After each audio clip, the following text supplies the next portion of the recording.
Et on poursuit dans ce dernier quart d'heure de Smart Bourse cette semaine notre fil rouge avec les fintech, les meilleurs fintech de l'année, dans le sillage des trophées de l'innovation qui étaient organisés la semaine dernière par la Banque Postale Asset Management et sa filiale de gestion d'actifs Tocqueville Finance. Bismart a été partenaire de l'événement et nous recevons donc tout au long de cette semaine les 4 lauréats de ces trophées de l'innovation dédiés au monde des fintech. C'est la fintech coup de cœur du jury qui est avec nous aujourd'hui, et notamment sa présidente et fondatrice, Elena Maximovic, fondatrice de WeatherTradeNet. Bonsoir Elena. Bonsoir. Merci beaucoup d'être là. Vous êtes venu effectivement donc avec le trophée de la FinTech coup de cœur du jury 2022. Vous allez nous expliquer ce que fait WeatherTradeNet. Je précise en introduction, parce que votre résumé, votre CV est assez éloquent et va nous expliquer d'ailleurs, j'imagine, ce que vous faites avec WeatherTradeNet. Vous êtes PhD, docteur en géophysique, en climatologie. Vous êtes expert reviewer pour les rapports du GIEC, Elena, pour le dernier rapport du GIEC, il y a quelques mois à peine. Au mois de mars. Au mois de mars. La dernière partie, ouais.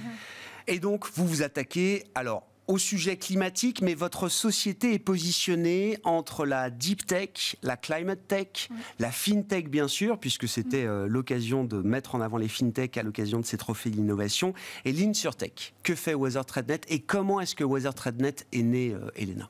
Très bien, merci beaucoup pour cette belle introduction. Donc WeatherTradeNet, notre équipe, travaille sur l'adaptation au changement climatique.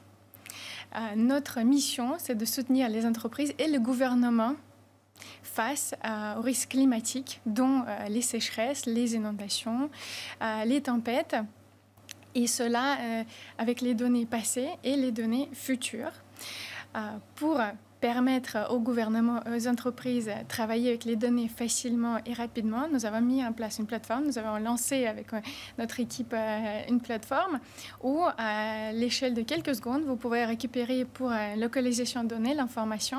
Qu'est-ce qu'il y a, qu'est-ce que vous avez là-bas, est-ce qu'il y a des ouragans, les tempêtes, les inondations, des différents types de risques. Et cela, c'est dans un contexte législatif, c'est un contexte nouveau.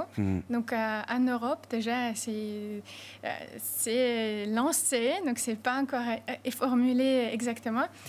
Donc en anglais, ça s'appelle Corporate Sustainability Reporting Directive. Ouais. La directive qui oblige les entreprises à faire un reporting sur la soutenabilité de leurs activités physiques. C'est ça. Donc, il y a plusieurs choses. D'abord, c'était surtout le bilan carbone et la pollution d'eau, la pollution des sols, la pollution d'air et les émissions suite à l'activité industrielle ou activité tout court. Et maintenant, il y a une nouvelle partie qui s'appelle Physical Risk, donc risque physique. Donc, c'est comment le climat il impacte les entreprises et il impacte chaque partie d'activité. Ouais. Et donc, c'est là où on intervient. Mais c'est très intéressant parce que, alors, nous, dans les marchés, on regarde le risque financier, mais on a oublié, là, on parle bien du risque climatique physique. C'est-à-dire là où mon entreprise est implantée, où j'ai une usine, où j'ai des bureaux, où j'ai des employés. Est-ce qu'il y a un risque de sécheresse? Est-ce qu'il y a un risque de fortes averses, de moussons, d'inondations, etc. Quand Marc Carnet a élaboré effectivement l'idée des risques climatiques, non, mais bien sûr, tout le monde a en tête ce discours fondamental. Il y a bien sûr le risque juridique, il y a le risque financier, mais avant ça, il y a même le risque physique. Et je crois qu'après l'été qu'on a vécu, on l'a tous expérimenté de manière plus ou moins proche aujourd'hui. Oui. Donc les zones climatiques se décalent, changent. Donc le réchauffement climatique, une manière standard de quantifier l'énergie retenue dans l'atmosphère, c'est les degrés. On dit 1,5 degré, 2 degrés. Réellement, dans l'atmosphère, donc, quand il y a plus d'énergie, il y a plus d'évaporation. Donc, on ne le sent pas forcément en termes de température. On le sent parce qu'il y a beaucoup plus d'évaporation et beaucoup plus de pluie. Et donc, l'évaporation, elle se passe dans une région, mais la précipitation, elle se passe dans une autre région. Donc, les modèles climatiques, donc en France, il y a 2 modèles. Donc, l'Institut Pierre-Simon Laplace, donc à Jussieu, donc avec les supercomputers, avec les capacités internationales c'est un leadership absolu. Donc, et donc à Toulouse, Centre national de recherche météo, donc deux modèles de référence. On utilise donc bien sûr ces données et c'est la meilleure qualité qu'on peut avoir aussi sur les données. Projection dans le futur. Donc on utilise les différents scénarios parce que on n'est pas exactement, on ne sait pas comment l'économie, les lois, comment elles vont être implémentées. Donc les modèles tournent avec plusieurs scénarios. Donc un scénario optimiste. Donc un scénario, on suppose qu'on va couper les émissions rapidement pendant les prochains 5 ans. Et les scénarios pessimiste, quand on dit business as usual, où on dit, voilà, on tourne l'économie comme maintenant, et qu'est-ce qui se passe avec les émissions et le réchauffement. Donc, les modèles fournissent ces données. Et nous, on va un tout petit peu plus loin, donc on va transformer les températures horaires précipitations en nombre de tempêtes, nombre d'inondations. Et c'est la valeur ajoutée. Et donc l'équipe, c'est des scientifiques aussi des centres de recherche qu'on s'est organisé pour aider. Vous rendez les choses compréhensibles pour un chef d'entreprise qui doit prendre des décisions, lui, pour son activité et ses sites d'activité un peu partout dans le monde. Donc c'est l'idée, c'est presque une super app ou en tout cas un super site web, c'est ça, qui donne en temps réel mon risque physique, climatique en fonction de mes implantations un peu partout dans le monde. C'est des outils d'aide à la décision pour les entreprises et les États, vous le disiez, Hélène. Sur quel type d'horizon de temps? Est-ce que l'idée, c'est attention, urgence, dans une semaine, il y a un risque d'inondation dans une partie d'Asie du Sud-Est où j'ai des usines? Ou est-ce que l'idée, c'est des projections sur plusieurs années qui permettent effectivement de prendre des décisions stratégiques d'entreprise? C'est ça. Donc, les échelles sont tous... chaque échelle est importante. Donc, la prévision dans le futur des tempêtes, forcément, elle est faite avec les données passées. Donc, on regarde d'abord, donc, on doit apprendre l'algorithme, détecter dans le passé qu'est-ce qui s'est passé pour que l'inondation se passe à cet endroit particulier. Donc, on apprend, donc c'est les algorithmes d'intelligence artificielle, donc les algorithmes classiques de détection des patterns qui sont responsables pour chaque événement, pour chaque anomalie. Donc, les échelles de temps, forcément, on travaille avec les données très régulières, donc c'est les données toutes les heures, mais après on regarde, donc avec les données toutes les heures, précipitations toutes les heures, on va regarder les anomalies, donc jour par jour, l'inondation, voilà, on fixe l'inondation et après ensuite on dit à l'échelle de 5 ans, à l'échelle de 10 ans et à l'échelle... Qu'est-ce que ça donne? 30 ans, qu'est-ce que ça donne? C'est ça, en termes de... Et ça, on fait une petite approche assez spécifique donc à ce projet-là. Nous, on utilise la logique des compagnies d'assurance. La compagnie d'assurance, elle regarde la récurrence des événements et aussi le maximum, le pire des cas.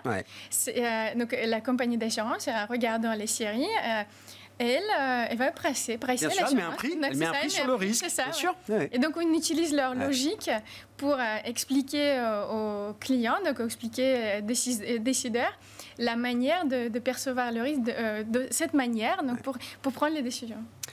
En termes de modèle d'activité et de déploiement de la solution, où est-ce que vous en êtes aujourd'hui, Léna? C'est une solution qui est opérationnelle, c'est une solution qui est déjà achetée par des entreprises, le déploiement est déjà en route? Oui, donc la plateforme est lancée donc, au mois de février. Nous avons travaillé pendant 1 an et demi sur l'équipe de 8 développeurs informatiques. Vous êtes moins de 10, hein, c'est ça, chez Wizardfrednet. Donc, accumuler les données, créer les algorithmes, même si on avait déjà beaucoup d'algorithmes, il n'y a jamais assez. donc, forcément, on devait développer encore. Nous avons les clients payants et il y a des grandes entreprises d'audit, la Big Four. Ensuite, les compagnies d'assurance, donc mondiales, américaines, allemandes, donc qui s'intéressent beaucoup parce que la différence entre nous et les compagnies d'assurance, par exemple, qui qui vendent les données aussi, qui vendent les assurances s'appellent paramétriques, basées sur le climat, que les compagnies d'assurance, normalement, elles n'accumulent pas les données climatiques en amont. Elles attendent que le client se manifeste. Donc, les compagnies d'assurance, en voyant ce volume d'informations, ils voient le potentiel. Mais nous, c'est les scientifiques qui ont créé cette entreprise. Et notre accord interne, que les données il doit avoir un accès démocratique pour tout le monde. Donc, c'est Vous voulez ça notre ouvrir mission. ces données? Oui. Donc, notre mission, c'est de permettre... donc, c'est par exemple les bailleurs, les promoteurs, les promoteurs, les mairies, aussi les NGO, les associations, les ONG, les associations, qui puissent aussi utiliser, par exemple, Red Cross, qui est Croix-Rouge, qui puissent utiliser les données, non seulement les entreprises et les assureurs, parce que je ne m'inquiète pas beaucoup pour eux. Non, ils ont les moyens. Non, mais c'est bien. Ces données doivent être à disposition du plus grand nombre. Oui, c'est ça. Oui. Et maintenant, c'est possible. Donc, avec les moyens informatiques, maintenant, avec toutes les technologies, c'est possible.